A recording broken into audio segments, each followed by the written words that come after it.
Hi, my name is Haley and I currently work at Legacy Bank. I've been there for about a little over a year now.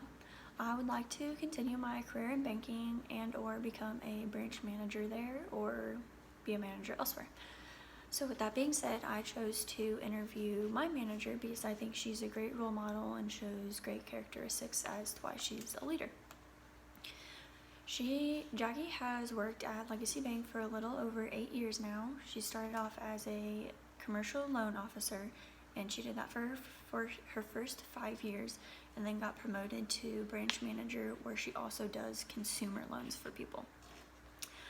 I asked Jackie, how do you describe what it means to be professional in the workplace that we work? She said, I feel as though to be a professional in my field, you have to have a passion for the work you do each and every day. This is very true when it comes to banking. A lot of people get very upset with you and you have to be very driven in what you do. I see her deal with a lot of customers who are constantly getting turned down for loans, and it can be a very tough thing.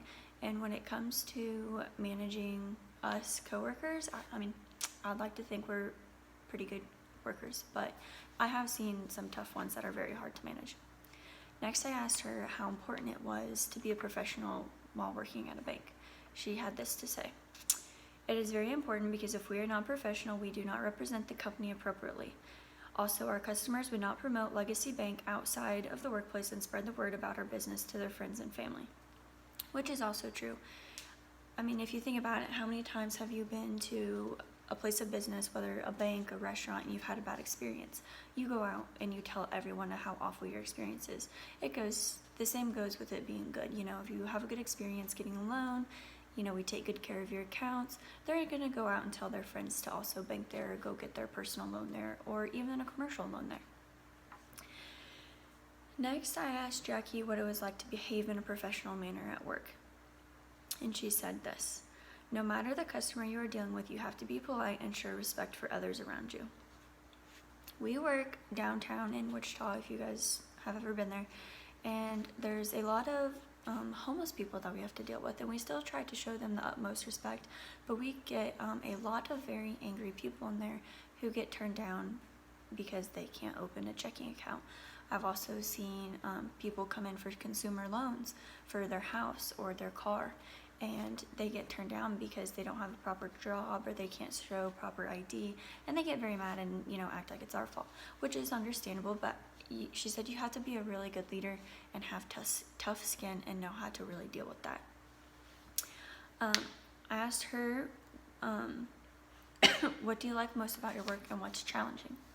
She said, the reason I love being a consumer loan customer is because a lot of people come in to get their first loan to purchase their first car, or customers need help refinancing. I feel as when I can help a customer get their first car or help them finance it, it is a very rewarding feeling, especially when they send you a thank you card or come back later for a loan because they liked their experience at Legacy Bank and they liked how they were treated by Jackie. And I thought that was very relatable.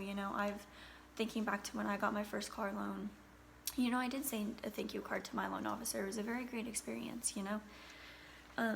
I asked her what kind of advice she would give to someone who wanted to be a manager, and she said, my advice would be really to understand that your hours are not only 40 hours a week and only 8 to 5. Almost every single week I work more than 40 hours and you don't get paid for overtime. If you do not have thick skin, you will need to get some because you're not always going to be giving people great news. You'll have to deal with upset people at different branches for different reasons. And I thought that was really good advice because I feel like most people think that once they graduate college and go get any type of job, it's always 9 to 5 or 8 to 5 or 9 to 6. And it's not. A lot of times, once you have a real job, you have to take work home with you. You have to meet customers on your times off or on the weekdays when you should have off. And that can be a little bit frustrating. Overall, I enjoyed interviewing Jackie. Even though she's my boss, I know a lot about her. I think she gave me some very insightful information that I relatively wouldn't have known had I not had the opportunity to interview her. Thanks.